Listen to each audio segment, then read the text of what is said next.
আসসালামু আলাইকুম সুপ্রিয় শিক্ষার্থীবৃন্দ ইত্যাদি স্কুলের আজকের পাঠে সবাইকে স্বাগত। বন্ধুরা, তোমরা জানো আমরা অষ্টম শ্রেণীর 2.1 অধ্যায়ের গাণিতিক সমস্যাগুলো ধারাবাহিকভাবে দেওয়ার চেষ্টা করছি।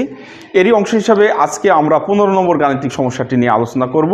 15 নম্বর গাণিতিক সমস্যাটি আমরা একটু বই খুলে পড়ি আর একটু মনোযোগ সহকারে কয়েকবার আমরা পড়বো, একবার না। আসলে এই গাণিতিক সমস্যাগুলো কি বারবার পড়লে তুমি দেখবা যে ক্যালকুলেশন করাটা খুব ইজি হয়ে যাবে, এটা সলভ করা কিন্তু খুব ইজি হয়ে যায়। এই কারণে আমরা একটি কোশ্চেন কয়েকবার পড়বো, পড়ে আমরা চিন্তা করবো এখানে কী চাওয়া হয়েছে আর কিভাবে এটা আনসারটা করা যায় সেটা একটু মাথায় নিতে হবে। একেবারে গদবাদা মুখস্থ ছক সেইভাবে আমরা যাব না। আমরা সব সময় যেই মানগুলো দেওয়া আছে সেগুলো আমরা লিখবো, লেখার পরে দেখবা যে কোন জিনিসটা বের করতে হবে। সেটা কিন্তু এই বীজগণিতীয় এই রুলস আমরা যেটা ফলো করছি, যেটা আমরা অ্যাপ্লাই করছি, যে এতে একটা সুবিধা হয়েছে কি, তুমি যেগুলো দেওয়া আছে সেগুলো যদি ফাইন্ড আউট করতে পারো তাহলে কি বের করতে হবে সেটা কিন্তু অটোমেটিক চলে আসে যে এই জিনিসটা তোমার বের করতে হবে।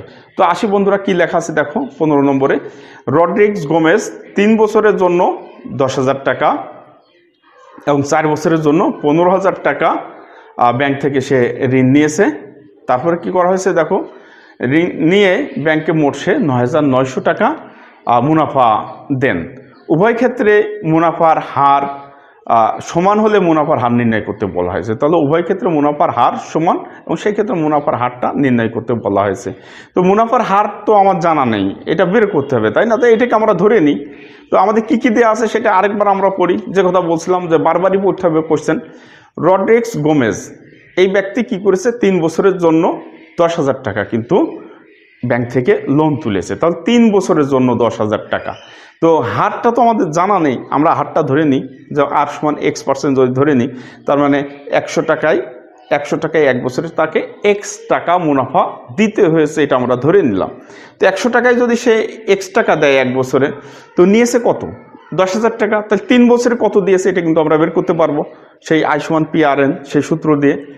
আবার দেখো বলা হয়েছে 4 বছরের জন্য নিয়েছে কত, 15,000 টাকা। 4 বছরের জন্য সে নিয়েছে 15,000 টাকা। তো 4 বছরের জন্য 15,000 টাকা, এইটারও কিন্তু আমরা একইভাবে আয় বের করতে পারবো, অর্থাৎ যে মুনাফাটা সেটা কিন্তু আমরা বের করতে পারবো। তো বন্ধুরা, এই যে 2 মুনাফা আমরা বের করলাম, এই 2 মুনাফার যোগফলে কিন্তু বলা হয়েছে কত, 9,900 টাকা। কারণ এই টাকাটাই সে ব্যাংকে শোধ করেছে। তো উভয় ক্ষেত্রে মুনাফার হার যেহেতু সমান, তাহলে যে এক্সটা আমরা ধরে নিয়েছিলাম সেই এক্সের মান যদি আমরা পেয়ে যাই তাহলে কিন্তু আমাদের গাণিতিক সমস্যাটি সমাধান হয়ে গেল।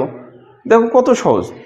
আমি বোর্ডে আসতে আসতে তুমি আরেকবার পড়ে ফেলো, দেখো যে এই সমস্যাগুলো কত সহজেই সমাধান করা যায়। আর একবার যদি তুমি বুঝে পড়তে পারো, বুঝে করতে পারো, তাহলে দেখবা যে এটা বারবার তোমার দেখতে হবে না, বারবার করতে হবে না। তো আসি বোর্ডে। তাহলে আমরা কি করব, প্রথমত আমরা ধরে নেব, মনে করি মুনাফার হার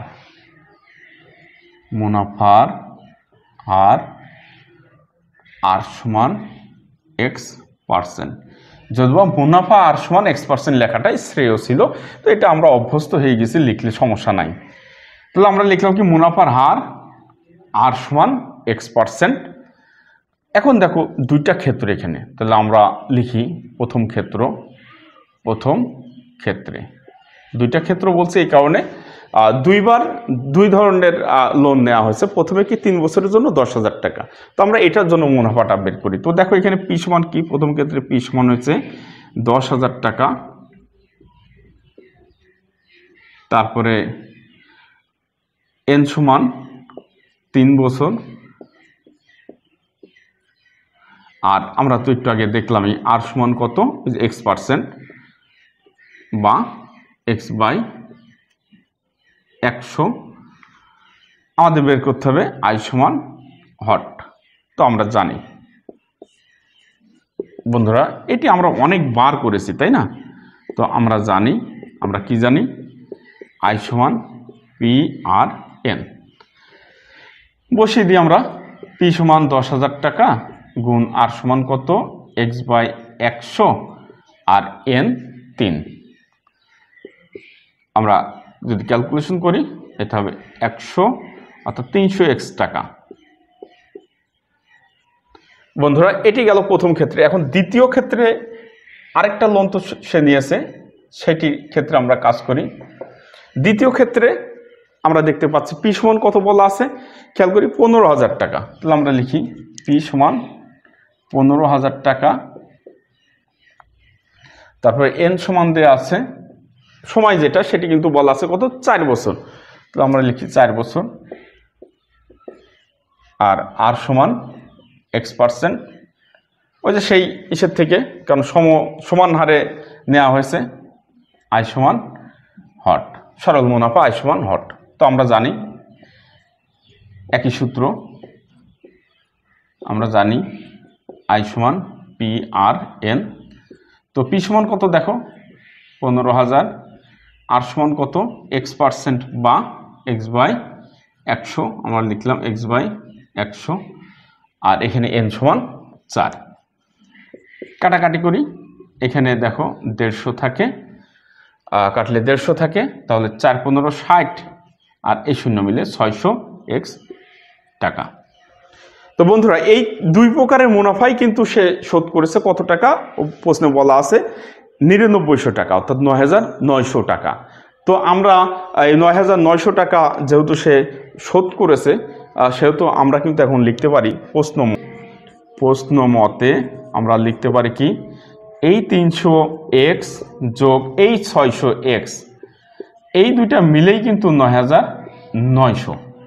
তাহলে এখানে কত হচ্ছে দেখো 6 আর 3 9, অর্থাৎ 900x সমান 9,900, বা x সমান তাহলে কত হবে 9,900 ভাগ 900। তো ক্যালকুলেশন যদি